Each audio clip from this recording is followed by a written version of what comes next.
बिस्मिल्लाहिर्रहमानिर्रहीम। नाज़रीन अस्सलाम वालेकुम, मैं हूँ इमरान वसीम। नाज़रीन, ख़बर यह है कि तहरीक-ए-इंसाफ़ के रहनुमा फ़वाद चौधरी को इस्लामाबाद पुलिस ने गिरफ़्तार कर लिया है और ये गिरफ़्तारी इंतहाई राज़दारी से की गई और फ़वाद चौधरी को लाहौर से उनकी रहाइशगाह से गिरफ़्तार करने के लिए इस्लामाबाद पुलिस को पंजाब पुलिस का तावन भी हासिल रहा। इस प्रोग्राम में नाज़रीन हम बात ये करने जा रहे हैं कि ये जो पीटीआई रहनुमा की लाहौर से गिरफ़्तारी हुई है, ऐसे कौन से उन पर एलिगेशन थे, ऐसा कौन सा मुकदमा था, कौन दरख्वास्त गुज़ार था जिस पर ये गिरफ़्तारी इस्लामाबाद पुलिस ने लाहौर में जाके अमल में लाई है। और फिर लाहौर से जब फ़वाद चौधरी को गिरफ़्तार किया गया तो उन्हें इस गिरफ़्तारी के बाद कहाँ रखा गया। अल्टीमेटली तो इस्लामाबाद पुलिस ने फ़वाद चौधरी साहब को यहाँ इस्लामाबाद लेके आना है और कानूनी जो मियाद है उनके पास इस गिरफ़्तारी के बाद 24 घंटों की है और 24 घंटों में इस्लामाबाद पुलिस ने फ़वाद चौधरी साहब को मजिस्ट्रेट के सामने पेश करना होगा और ज़ाहिर सी बात है कि मजिस्ट्रेट के सामने पेश करके उनका जिस्मानी रिमांड जो है वो हासिल करने की कोशिश की जाएगी। तो ये भी हम बात करेंगे क्या फ़वाद चौधरी का जिस्मानी रिमांड मिलेगा और क्या अदालत से फ़वाद चौधरी साहब को रिलीफ मिलेगा तो कैसे मिलेगा, नहीं मिलेगा तो क्यों मिलेगा, इस पर भी हम बात करेंगे। लेकिन सबसे पहले आपको ये बताते हैं कि फ़वाद चौधरी साहब की गिरफ़्तारी किसकी दरख्वास्त पे हुई है। कल नाज़रीन जो कोई 6 बजे से चंद मिनट पहले या 6 बजे के बाद जो है फ़वाद चौधरी साहब ने जो एक प्रेस कॉन्फ्रेंस की, उस प्रेस कॉन्फ्रेंस में फ़वाद चौधरी साहब ने ये जो निगरान हुकूमत में तैनातियाँ हो रही हैं इसके ऊपर उन्होंने क्रिटिसाइज़ किया और कहा कि ये जो लोग लग रहे हैं इनका हम घर तक पीछा करेंगे। ये जो निगरानों की जानिब से तैनातियाँ की जा रही हैं इनको हम सज़ा दिलवाएंगे। हुकूमत जो होचे हथकंडे कर रही है इन्हें भी हम सज़ा दिलवाएंगे। बल्कि आर्टिकल 6 के इन्वोक करने की बात की गई कि हम हुकूमत में आके इनके ख़िलाफ़ जो है वो आर्टिकल 6 की कार्रवाई करेंगे। और दूसरा, फ़वाद चौधरी साहब ने election commission, chief election commissioner और उनके जो मेंबरान थे उन्हें वार्न किया, उनकी फैमिलीज़ के उन्हें भी वार्न किया। ये तो फिर एफआईआर के अंदर दर्ज किया गया कि फ़वाद चौधरी साहब ने ना सिर्फ तैनातियों के ऊपर जो है वो धमकाया है, नामुनासिब अल्फाज का इस्तेमाल किया है, बल्कि चीफ इलेक्शन कमिश्नर और इसके साथ साथ जो इलेक्शन कमीशन के अरकान हैं उन्हें भी और उनके घर वालों को भी धमकियाँ दी गई हैं कि आपका घर तक हम पीछा करेंगे, आपको हम ऐसे नहीं छोड़ेंगे।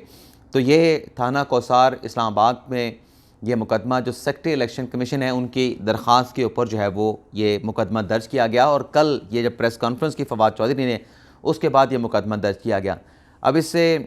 पीछे भी एक फ़वाद चौधरी साहब का एक स्टेटमेंट था और वो स्टेटमेंट क्या कोई रुकावट बन सकता है अदालती रिलीफ से, उस रिलीफ लेने पे उस पर भी हम बात करेंगे।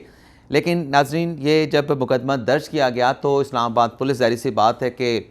एक इदारे की तरफ से कंप्लेंट आई, इदारे के सेक्रेटरी की तरफ से आई, पूरा इदारा एक आइनी इदारा उनके पीछे खड़ा था। तो इस्लामाबाद पुलिस ने गिरफ़्तारी करनी, तो इस्लामाबाद पुलिस ने गिरफ़्तारी के लिए वैसे इस तरह की गिरफ़्तारी के लिए वज़ारत दाखिला को भी इन्वॉल्व किया जाता है और आईजी की परमिशन के साथ आईजी की सतह पे जो है वो पंजाब के जो नए आईजी हैं उस्मान साहब, डॉक्टर उस्मान है ग़ालिबन, अगर मैं नाम गलत नहीं कह रहा, तो उनके साथ रब्ता करके ये रात यहाँ से थाना कौसार से पुलिस जो है वो लाहौर गई और फ़वाद चौधरी साहब को वहाँ से गिरफ़्तार कर लिया। और ये गिरफ़्तारी नाज़रीन अमल में लाने से पहले, यानी ये गिरफ़्तारी होने से पहले कुछ ऐसी वाइब्स आना शुरू हो चुकी थी और पाकिस्तान तहरीक-ए-इंसाफ़ तक पहुँच भी रही थी कि पंजाब पुलिस कुछ करने जा रही है, किसी की गिरफ़्तारी हो सकती है। और जो रात, यानी आज रात 2 बजे जो है वो ट्वीट भी किए गए तहरीक-ए-इंसाफ़ के रहनुमाओं की तरफ से, जिसमें ये कहा गया कि पंजाब पुलिस जो है, यानी पंजाब हुकूमत जो है वो गिरफ़्तार करने का इम्कान है, उनकी तरफ से इमरान खान साहब की गिरफ़्तारी हो सकती है। तो कारकुनान को फ़ौरी तौर पर जो है वो ज़मानत पार्क पहुँचने का कहा गया। असद उमर साहब का ट्वीट है जिसमें उन्होंने कहा कि मैं तो ज़मानत पार्क पहुँच चुका हूँ, कारकुनान भी वहाँ पे पहुँचे। तो जो वाइब्स पीटीआई को आई वो ये थी कि शायद इमरान खान साहब को पंजाब हुकूमत जो है वो गिरफ़्तार करना चाहती है। लेकिन असल जो मुद्दा था, ज़ाहिर सी बात है कि उसमें उसे खुफिया रखा गया था, उसमें मुकम्मल राज़दारी रखी गई थी। तो सिर्फ वाइब्स थी कि गिरफ़्तारी किसी की करने का कोई प्लान है, एक्सपेक्टेड है, लेकिन ये मालूम नहीं था तहरीक-ए-इंसाफ़ को कि फ़वाद चौधरी की गिरफ़्तारी के जो है गिरफ़्तारी के लिए इस्लामाबाद पुलिस जो है वो लाहौर में पहुँच चुकी है। तो 2 बजे के बाद ये 3 घंटे गुजर गए, कारकुनान पीटीआई के ज़मानत पार्क पे पहुँचे। तो फ़वाद चौधरी साहब को जो है वो 5 बजे के बाद उनकी रहाइशगाह से जो है वो गिरफ़्तार किया गया। और जो फ़ारूक हबीब साहब ने ट्वीट किए, उनकी जो अहलियाँ हैं हिबा फवाद साहब, उनकी हिबा फवाद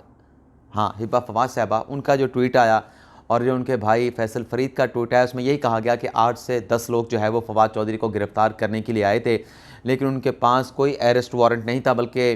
फैसल फरीद ने तो कहा कि नामालूम अफराद ने बगैर नंबर प्लेट की गाड़ियों के जो है उन्हें गिरफ़्तार किया। लेकिन जो फ़रख हबीब ने ट्वीट किया, उसमें ये कहा गया कि ये गिरफ़्तारी जो है ये पंजाब पुलिस ने की है और वो गाड़ियाँ भी उन्होंने दिखाई, उसके ऊपर नंबर प्लेट्स भी मौजूद थे। लेकिन जो फवाद चौधरी साहब की अहलियाँ हैं, हिबा फवाद साहबा, उनकी जानिब से कहा गया कि ये दरअसल गिरफ़्तारी नहीं, ये फवाद चौधरी को अगवा किया गया है। अब इस गिरफ़्तारी के बाद नामालूम मकाम पे जैसा कि रिपोर्ट किया जा रहा था कि फवाद चौधरी साहब को रखा गया है, तो इस गिरफ़्तारी में जो सीआईए लाहौर पुलिस है उसकी भी जो है वो मामनत हासिल की गई और गिरफ़्तारी के बाद उनके ही एक सेफ़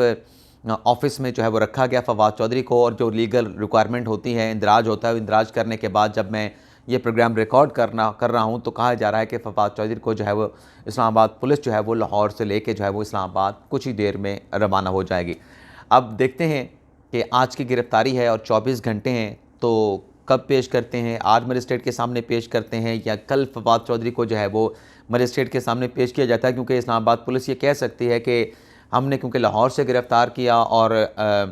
12-1 बजे लेके हम उससे फवाद चौधरी को जो है इस्लामाबाद पहुँचे हैं, तो अगले दिन 12-1 बजे जो है फवाद चौधरी को इस्लामाबाद के मजिस्ट्रेट के सामने फ़िज़िकल रिमांड के लिए पेश करेंगे। अब ये जो फवाद चौधरी साहब की गिरफ़्तारी हुई, आज़ादी राय की भी बात है, लेकिन आज़ादी राय के हवाले से अदलिया के ऑब्ज़र्वेशंस मौजूद हैं, अदलिया के फ़ैसले मौजूद हैं कि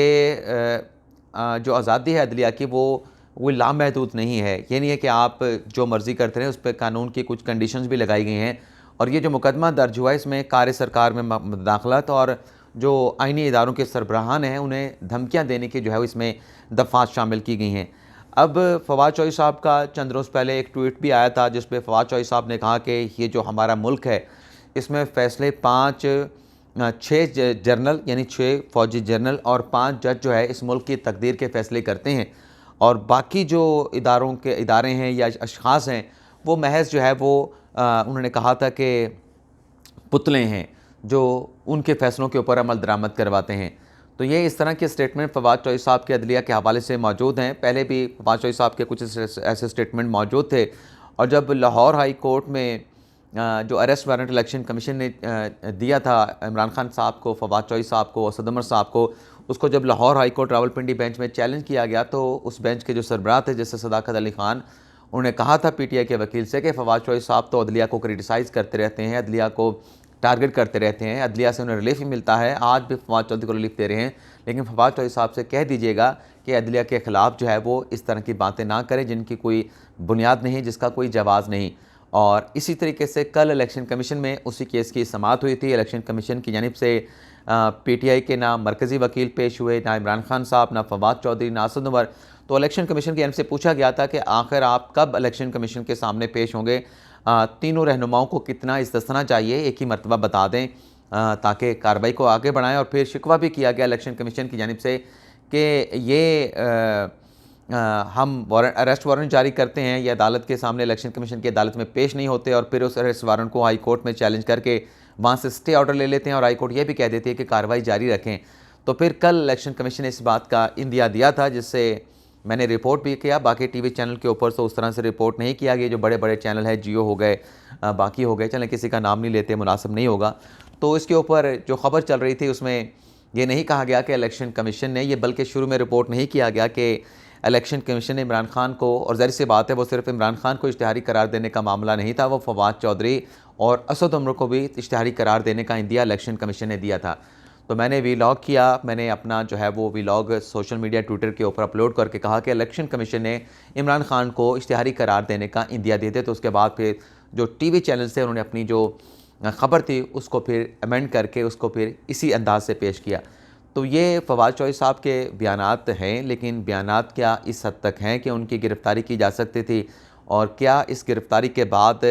फवाद चौधरी साहब, जैसे कि इससे पहले आज़म समाती को गिरफ़्तार किया गया, उससे पहले शहबाज गिल को गिरफ़्तार किया गया, उनकी गिरफ़्तारियाँ तो FIA के थ्रू हुई थी, लेकिन अब की मरतबा FIA को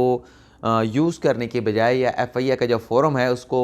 वहाँ से दादरसी लेने के बजाय जो है वो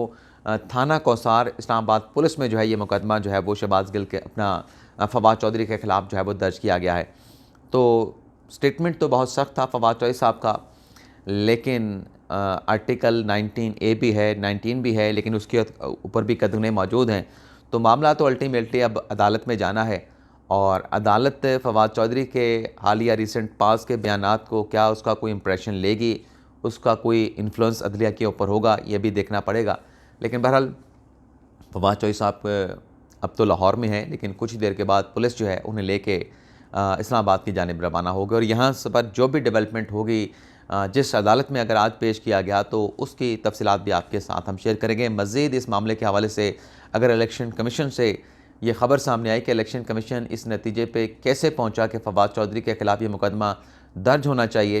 तो वो तफसीलात भी फिर अगले व्लॉग में आपके साथ हम डिस्कस करेंगे, आपके साथ हम शेयर करेंगे। तो अब तक के लिए नाज़रीन इतना ही, आपसे इजाज़त चाहते हैं। अल्लाह ताला हम सब का हामी नासिर हो, अपनी दुआ में याद रखिएगा। अल्लाह हाफ़िज़।